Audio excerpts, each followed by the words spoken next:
नवयुग अधिकारी श्रेष्ठ आत्मा बनने की, हर कदम में पदम जमा करने की, अपने को ब्रह्मा बाप समान सर्व के आगे सैंपल बन सिंपल बनाने की, अपने जीवन में गुणों को प्रत्यक्ष कर औरों को गुणवान बनाने की, सदा अखंड महादानी महासहयोगी आत्मा बनने की, अव्यक्त बाप दादा की हम आत्माओं के लिए आज की अव्यक्त मूल्य से शिक्षाएं। बेहद के इस संगम युग में विश्व परिवर्तन करने के निमित्त बनने के, स्व परिवर्तन का संकल्प दृढ़ करने के, हर सेकंड अटल अखंड महादानी बनने की, दाता के बच्चे मास्टर दाता बनने की, पुरानी दुनिया के लगाव और पुराने संस्कार को सदा के लिए विदाई देने की और नए श्रेष्ठ संस्कार का आह्वान करने की शिक्षा दे रहे हैं नवयुग रचता परमपिता परमात्मा।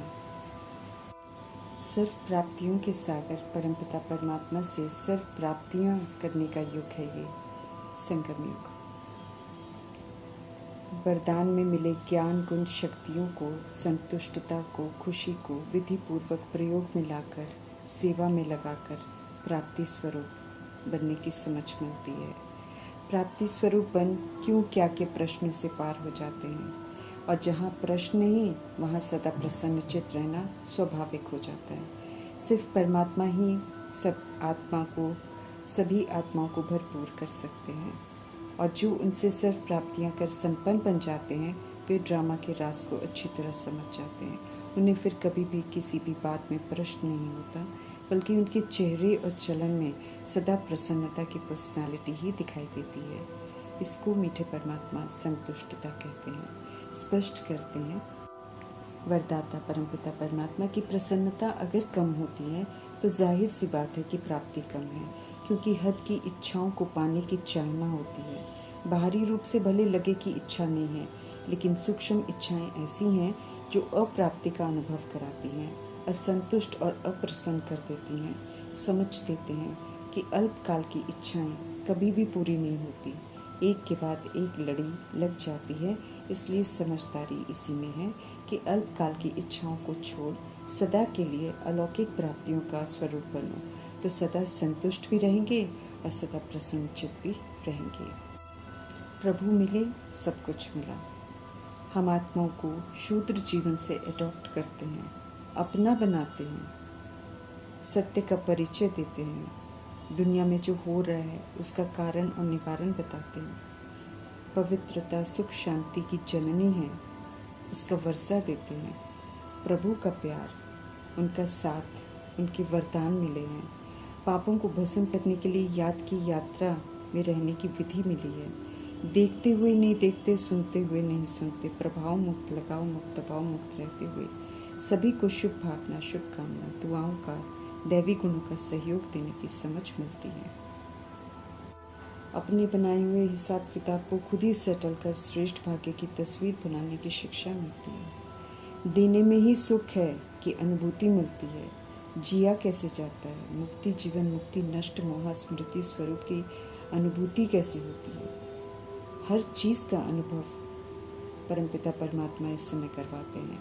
संबंध कैसे होने चाहिए, श्रेष्ठ एक्ट कैसे करने चाहिए, उठना बैठना कैसे चाहिए, रहन सहन खान पान कैसा होना चाहिए, सब सिखाकर हेल्थ वेल्थ हैप्पीनेस कमानी सिखाते हैं। दुर्गति से सदगति में लाकर वर्थ नॉट अ पेनी से वर्थ पाउंड बनाते हैं। मुस्कुराना सिखाते हैं, खुश रहकर खुशियाँ बांटना सिखाते हैं, हर तरह से खुश रखते हैं, शक्तिशाली बनाते हैं। सृष्टि प्रकृति तत्वों द्वारा की गई मेहमान नवाजी का रिटर्न फिर से पवित्र शांत रहकर देने की विधि बताते हैं। स्वराज्य अधिकारी बनाते हैं, डबल लाइट बनाते हैं, फरिश्ता बनाकर विश्व का राज्य का अधिकार लेने का गोल्डन चांस देते हैं। फिर से गोल्डन एजेड परिस्तान की परियां बनाते हैं। अद्भुत अनुभूतियाँ, अद्भुत प्राप्तियाँ करवाते हैं जिसे शब्दों में हम बयां नहीं कर सकते हैं। जब उन प्राप्तियों को हम भूल जाते हैं और तुच्छ धोखा देने वाली अल्पकाल की इच्छाओं के पीछे भागते हैं, तब खुशियों से वंचित हो जाते हैं। वरना तो परमात्मा अपने बच्चों पर हर तरह से खुशियाँ लौटाते हैं। उनके एहसानों को हम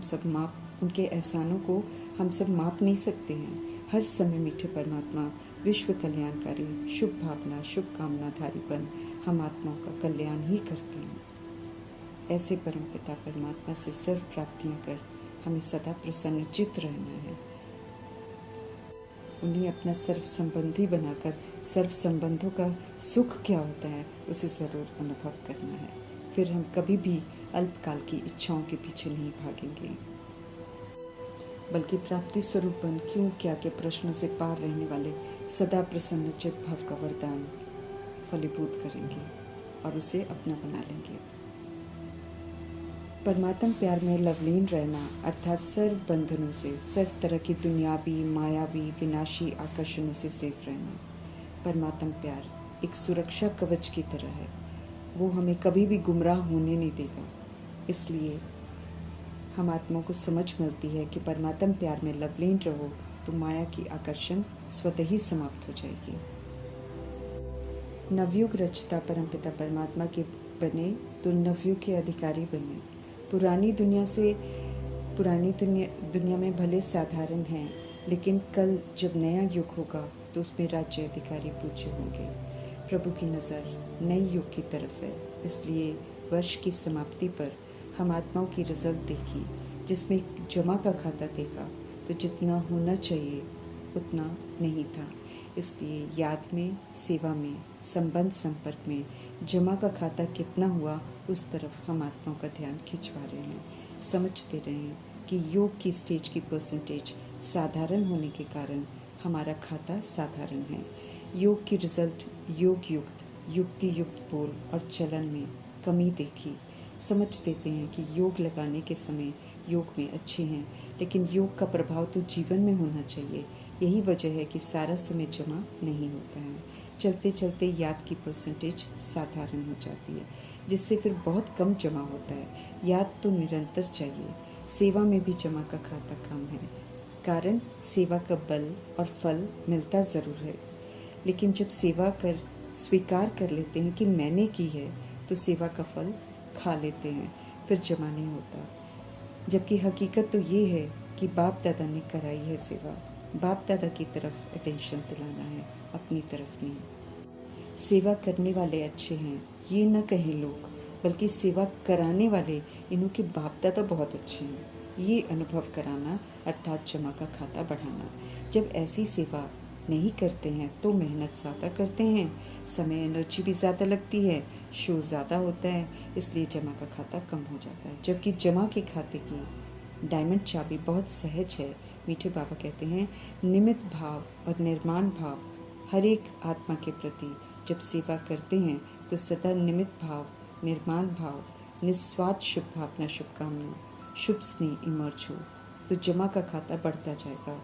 इस विधि से सेकंड में अनेक घंटों का जमा खाता जमा हो जाता है। समझते रहें कि जमा का खाता चेक करो। समय, संकल्प, सेवा, संपन्न, संपर्क में स्नेह है, संतुष्टता द्वारा कितना जमा किया ये चेक करो। सारे दिन में श्रेष्ठ संकल्पों का खाता कितना जमा किया, श्रेष्ठ संकल्प के द्वारा सेवा का खाता कितना जमा किया, कितनी आत्माओं को किसी भी कार्य से सुख दिया, योग की परसेंटेज किस प्रकार की रही, दुआओं का खाता कितना जमा किया, हमें क्या करना है उस तरफ ध्यान खिंचवा रहे हैं। मनसा वाचा कर्मणा अखंड महादानी बनना है। मनसा से शक्तियों का दान देना है, वाचा से ज्ञान का दान देना है, कर्मों से गुणों का अखंड महादान करते रहना है। समझ देते हैं प्रभु की दुनिया में चाहे कोई भी हो, जब अब सुनना नहीं चाहते हैं बल्कि देखना चाहते हैं, देखकर करना चाहते हैं। जैसे ब्रह्मा बाप को कर्म में गुणदान मूर्त देखा तो सबको सहज लगा। विशेष ध्यान खिंचवा रहे मीठे परमात्मा कि हर आत्मा को गुणदान अर्थात अपने जीवन में धारण किए गए गुणों द्वारा सहयोग देना है।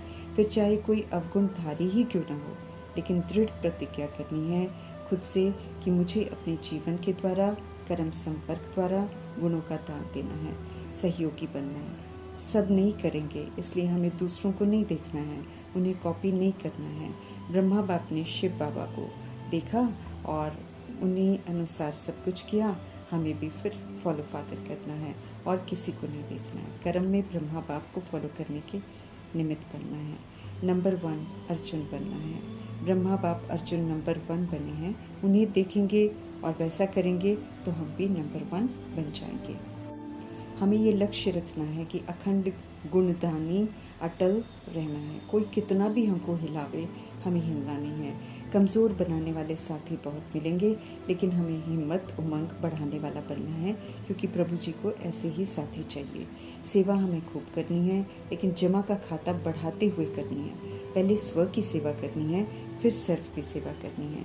अलबेलेपन से खुद को बचाना है। हुक्म ही हुक्म चला रहे हैं तो प्रभु की आज्ञाओं पर चलना है। स्मृति में सदा रहे कि चलाने वाले डायरेक्ट बाप हैं, तो बाप की तरफ नज़र रहेगी। डायरेक्शन को अमल में लाएंगे। करावनहार निमित्त बनाकर करा रहे हैं तो सेवा में सदा हल्के रहेंगे। अखंड महादान सहज करते रहेंगे। वैरायटी अलबेलापन जैसे हो जाएगा, कर लेंगे, चलता है सब, इतना तो सब करते हैं इत्यादि धोखा देने वाले हैं। इसलिए इसकी पूरी परहेज करनी है। सभी का स्नेह बाप दादा तक संकल्प द्वारा ही पहुंच जाता है, साधन तो बाद में पहुंचाते हैं। किए हुए प्लान, की गई प्रतिज्ञाएं पीती को पीती कर आगे बढ़ने की हिम्मत को देखकर मीठे बाबा शाबाशी देते हैं। अपने दिल की आश भी स्पष्ट कर रहे हैं कि दाता के बच्चे हो, इसलिए सदा दाता बनकर रहो। समझ देते हैं कि मांगो नहीं कि ये मिलना चाहिए, ये होना चाहिए, ये करना चाहिए, बल्कि दाता बनो। एक दो को आगे बढ़ाने से, एक दो को आगे बढ़ाने में बड़े दिल वाला बनो। सभी को रिगार्ड दो। देने से ही मिलता है, यूं ही नहीं मिलता है। चैतन्य देवी देवता हो, दाता बनो और देते रहो। इस विधि से देंगे तो जिन्हें देंगे वे भी देंगे। सभी देने वाले दाता बन जाएंगे, फिर लेने वाले खत्म हो जाएंगे। तब फिर चारों ओर संतुष्टता की, रूहानियत की खुशबू फैल जाएगी। समझते रहे मीठे बाबा कि अब पुरानी भाषा नहीं बोलना, पुराने बोलने, पुरानी चाल नहीं चलनी, पुराना कोई भी आदत जो है वो हमें मजबूर न करे। हर बात में अपने को देखना है कि नया हमने क्या किया। 21 जन्मों का संपूर्ण वर्षा लेना है, तो स्व में पूरी तरह नवीनता लानी है। इसकी चेकिंग रोज करते रहना है। नवयुग रचता, विश्व कल्याणकारी, शुभ भावना, शुभकामनाधारी परमपिता परमात्मा का धन्यवाद करते हुए ओम शांति।